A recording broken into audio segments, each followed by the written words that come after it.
Hi guys. Now, can you hear me? Can you hear me nice and clear? Yeah? Good, good. Have you ever wondered why you're able to hear me? Why? Now, obviously, we're all fortunate to have our sense of hearing, um, but did you ever stop and wonder how? How is the sound actually getting into your head? How are you actually hearing what I'm saying? How do we hear anything around us? The wind blowing, the cars, the doorbell, and knocking the door, music, a sibling giving out. Well, let's have a look. How sound is made.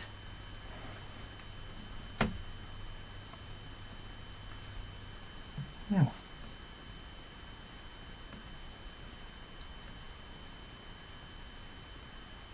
okay. So like light, sound travels through the air in waves. You've heard of light waves, but sound waves. Okay, sound is made by air molecules vibrating. So we all know that all around us in the air there are invisible molecules. Not so much invisible, they make up everything. Molecules. And the air molecules are vibrated, they're shaken, they're moved around when sound is made. So when you clap your hands, the air around your hands shake, and this is the air molecules vibrating. And obviously they vibrate and move into our ears. Okay? And we know that vibrating means shaking back and forth. So that's what's happening. Sound is made by air molecules vibrating. And if you have a guitar there in your house, or ukulele, or some stringed instrument, if you pluck it and just leave it ring out, you can see that while it's making noise, the strings are vibrating. They're moving. And as soon as they stop vibrating, when they run out of energy, that's when the sound stops. Okay, the vibration of the air molecules around the hands shake the molecules next to them, and so on, until the air molecules in the ear are vibrating. So if you think like a dominoes, okay, so the molecules between, you can see here the hand and the ear for just for an illustration purpose.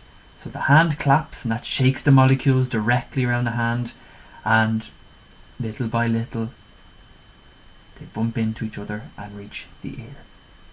That will also explain why the closer you are to something, the louder it is.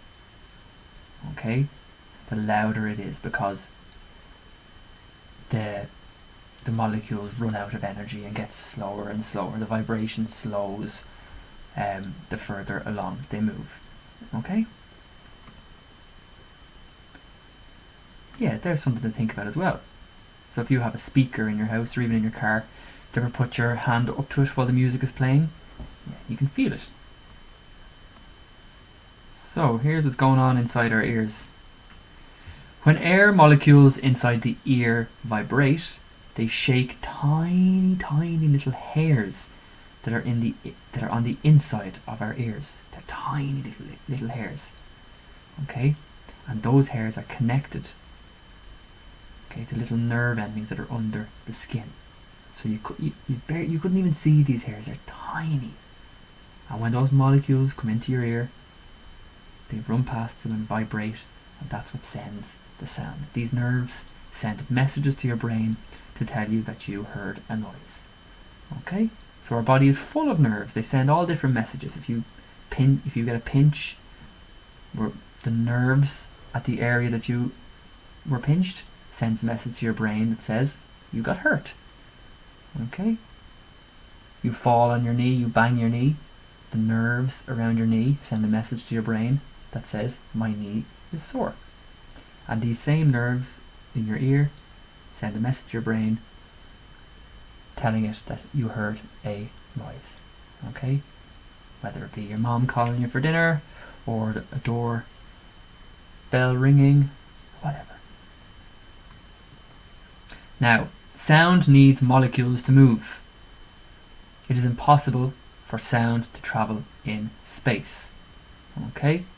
So it needs a medium to travel through. Okay? Sound doesn't have to move through air, it can travel through water or metal or any solid. Okay? But it cannot travel in space. Space is a vacuum. Okay? There's no air, no molecules. So, sound doesn't have to move through air, it can travel through water or metal. And in fact, sound travels faster through water and solids than it does through air. So let's test that. Well, we know sound travels through a solid, otherwise when someone knocks on your door, if it didn't travel through solids, you wouldn't be able to hear them, would you? But there's a test for you guys. If you put your ear to your desk and on the underside of the desk, give the desk a little bang, a little knock, and you'll hear that really, really loud. Even if you get a brother or sister or someone in your house, if you put your ear down one end of the table and they go down the very, very far end and bang on it, even lightly, you'll be able to hear it really, really easily. Okay? And as well, have you ever made a string telephone? Okay, 2 cups with a string attached, and they can be really, really, really far away from each other. And if you pull it nice and tight and speak into it, the sound travels through the solid, through the string, and comes out really loud out the other end. Okay, so it travels quite well through solids, and we will see why in just a moment. So, sound waves are sent out from the submarine and sound waves bounce off the objects, okay? That's called sonar, okay, and bats use that as well. Okay, bats send out sound waves and of course they bounce back. Alright. So how sound is made? Sound travels much slower than light, whether in air or in water. And you often hear things after you see them, okay? And I gave you that example last week, or it could have been the week before, about how we always see lightning first. Okay, in a lightning and thunderstorm, the lightning always comes first because light is much, much, much faster than sound. And we can actually see it here. Light travels at 186,000 miles per second, whereas sound travels at 770 miles per hour. So light is obviously much, much, much faster indeed. Okay, and this gives you a good idea as to why sound travels quickly through solids than liquids or gases. Okay, so I think we've talked about this before. Everything in the world is made up of molecules. Okay, everything is, and you know we have 3 states of matter. We've got a solid. So you look around your room, can you see things that are solid? You might have a cup, a table, computer, a copybook, things that are solid. Okay, and when things are solid, their molecules are really, really tightly packed. They can't move. Okay, they're really tightly packed. They are solid, rock solid. Okay, and maybe you might have a liquid in your room. If you look around, you might have a glass of water, a cup of tea. Okay, and you can see there that the liquid can move around.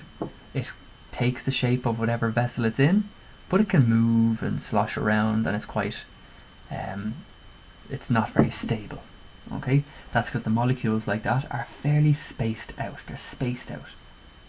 Okay, and then we have a gas like steam, oxygen, anything like that, and that the molecules are very, very, very loose. In fact, if you open a door, they'll escape. That's gases. Just gases want to escape. Okay, and of course we learned a minute ago that sound travels by molecules vibrating off each other.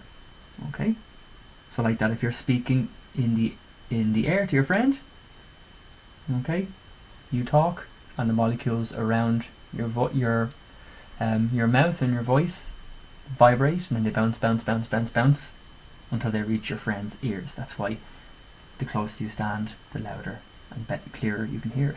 And then again, in liquid, it can travel much, much better and much quicker because those molecules again are closer to each other, so they're banging off each other. And again, in solids, okay, they bang it off each other straight away, so they move actually, you know, really, really well through solids. Okay, Okay, so what I've done for you here, guys, is, and it is up on the page. Now can I find it here for you? There. Okay, so I think you probably find these items around your house, so it'll be great. And if you do this experiment, I'd love to see you post up a picture of it. Okay, so seeing sound. So carry out this experiment to see how sounds are produced by vibrations. So that's what we're trying to do. We're trying to show that sound is created by vibrations. Okay, and actually we can move things with sound. It is a force of energy. Sound is energy. It can move things. Okay, so what you'll need is a glass or a cup. You definitely have one of those in your house. Cling film, perhaps. Okay, elastic band or anything, even a piece of string. You know, you can do without that. Some dry rice and a musical instrument. Anything. You can even sing if you don't have a musical instrument. You can clap, bang, hit a few pots. Okay. So what you do is you wrap the cling film over the top of the glass, like in the picture. Okay, so secure it nice and tightly with the elastic band, so that it's nice and tight. So it's really, really tight on top. It's not loose. It's really, really tight on top. And then put a few grains of rice on the cling film and play the instrument close to the glass. And you should see the grains of rice vibrating on the cling film. And the sound is created by vibrations, and these vibrations travel through the air as a sound wave, and those sound waves will move the rice. You won't have to touch the glass in any way. You will literally just put the glass with the cling film and rice on a table, and close to it, beside it, play an instrument nice and loud as well. Okay, get everyone up out of bed. Right, so if you do that for me, please post up a picture, and we'll be doing a lot more on sound this week. That was just a very short introduction to the topic this week, and we'll be doing a lot more investigation during the week. So I shall talk to you guys soon. Bye.